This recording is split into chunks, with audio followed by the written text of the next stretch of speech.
مضامین کا یا ان تخلیقات کا نزول ہوتا ہے اگر میں کہوں. ہاں جی.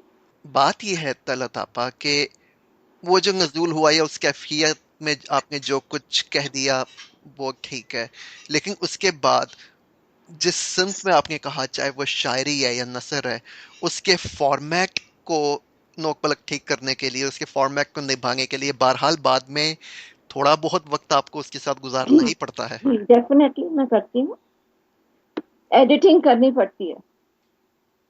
تو یہ ایک وہ جو ایک ہمارے ہاں عموماً شاعروں کا بھی یہی نظریہ ہے کہ جناب ہم بیٹھے ہوتے ہیں اور ہم پہ کچھ نازل ہو رہا ہوتا ہے یا کچھ ہم پہ پتہ نہیں کہاں سے نازل ہو رہا ہوتا ہے اور ہم وہی پکی پکائی جو کھیر ہے وہ پیش کر دیتے ہیں.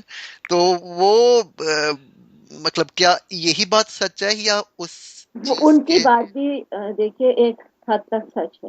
وہ کس طرح سچ ہے؟ کیونکہ ہر شخص برابر نہیں ہوتا. کچھ لوگوں کو مشق کی ضرورت، جیسے اگر میں ہوں، اگر میں مشق کرتی رہوں رائٹ کسی چیز کی، تو میں اس میں اتنی ماہر ہو جاؤں گی کہ ہو سکتا ہے کہ مجھے ایڈیٹنگ کی ضرورت ہی نہ پڑے. آپ یہی دیکھ لیجئے کہ آپ کے انحراف پہ جو یہ لکھتے ہیں، فی البدی شاعری کر رہے ہوتے ہیں، تو کس قدر فوراً کے فوراً شعر لکھ رہے ہوتے ہیں. لیکن اس میں آپ یہ دیکھیے کہ اس شاعری میں کیا ہوتا ہے. شعر میں وزن پورا ہے، سب ہے، لیکن بہرحال وہ ایک اس کے اندر ہو سکتا ہے کہ معنی بہت اچھے نہ ہوں. کوئی آپ کو 800 شعر لکھتے ہیں، اس میں سے 2-3 ہی کوئی بہتر شعر نکلتے ہیں نا. تو یہ بات ہے کہ جب ہم لکھ رہے ہوتے ہیں اور اگر ہم ایسے ہی جلدی جلدی میں لکھتے جائیں تو وہ ضروری نہیں ہے. وہ تو ہم کیونکہ ہمیں کسی کی بہار پر لکھ رہے ہیں اور لکھتے جا رہے ہیں، یا اگر ہم اپنا لکھ رہے ہیں جیسے آپ کہتے ہیں کہ لوگ کہتے ہیں کہ ہم بھی لکھ لیتے ہیں اور ہمیں ایڈیٹنگ کی ضرورت نہیں ہوتی، تو ہو سکتا ہے ان کو بہت مشق ہو. اور جیسے بڑے بڑے شاعر ہیں ان کو واقعی مشق ہے اور وہ بہت اچھی اچھی چیزیں بھی لکھ لیتے ہیں. ایون دین اگر آپ ان سے پوچھیں تو وہ کہتے ہیں کہ نہیں نہیں نہیں، یہ ہماری اچھی چیز میں شامل نہیں ہے. جو اچھی ہے وہ ایڈیٹنگ کے بعد ہی کرتے ہیں. لائک وہ اچھا خیال سوچ کے اس کو اچھے الفاظ میں ڈھال کے اس میں سے ہر وہ چیز نکال کے کہ جس پہ جو ان کا ایک شعر ایسا آخری وہ ہو کہ جس میں رد و بدل نہ ہو سکے. اور اب میں بہت سے آئی ایم سوری ایک بات کہنا چاہوں گی اس بارے جی میں، بہت سے شاعر میں نے خود دیکھے ہیں اور سنی ہیں باتیں، کیونکہ میں بیٹھی ہوں بہت سارے پاکستان میں بہترین شاعر، انہوں نے 20-20 سال اپنا ایک شعر سنبھال کے رکھا، باہر نہیں نکالا کہ ابھی اس میں میں نے امینڈمنٹ کرنی ہے، یہ ٹھیک نہیں ہوا، جی اور 20 سال بعد نکالا. طلعت آپا، آپ گفتگو کو میں بالکل ایک مختلف رخ پہ لے کے جا رہا ہوں جہاں میں اب تھوڑی سی ہٹ کے بات کرنا چاہتا ہوں، اور یہ ایسی بات ہے جو میں خاص طور پر نثر نگار جو خواتین و حضرات ہیں ان سے میں کرنا چاہتا ہوں. ایک نثر نگار جو خاص طور پر ہوتا ہے اس ہاں کی ہماری معاشرے پر ایک ہاں بہت گہری نظر ہوتی ہے. ہاں طلعت آپا، آپ کو آج کا پاکستانی معاشرہ، ظاہر ہاں ہے آپ اس وقت کینیڈا میں مقیم ہے، لیکن میں اگر یہ کہوں کہ کینیڈا میں مقیم ہوتے ہوئے بھی اگر آپ نثر تحلیق کرتی ہیں تو بہرحال آپ کی نظر، آپ کا مشاہدہ، ہاں آپ کے آپ کی بنیاد سے جڑا ہوا ہے. جی جی جو معاشرہ آپ کی بنیاد ہے، جو جی پاکستانی معاشرہ آپ کی بنیاد ہے، اس سے جڑا جی ہوا ہے. آپ جی آج کے پاکستانی معاشرے کو کہاں دیکھتی ہیں؟ بہت پیچھے، دنیا سے بہت پیچھے. اس لیے کہ ہم نے ابھی تک ان چیزوں سے نکل ہی نہیں پائے ہیں کہ جہاں سے آگے بڑھ کر ہم کوئی ایک اپنی ایک بڑی لائف، ایک اس پورے یونیورس کو ایک بڑے سپین میں دیکھیں. شعر میں ہم لفظ لامکاں کائنات لکھ دینے سے یہ لازمی نہیں ہے کہ ہم اس جگہ پر پہنچ گئے ہیں، ہم نے یونیورس کو دیکھ لیا. اگر آج بھی میں پاکستانی معاشرے میں، اچھا معاشرے میں بہت ایک بڑا معاشرہ آ جاتا ہے، میں اس کے ہر بہت سارے سسٹمز پہ آئی مین اتنا بڑا یہ کوشچن ہے کہ اس کو میں بہت مختصر کر کے بیان کروں. although I'm a lady of few words, but I need at least few hours to explain this thing.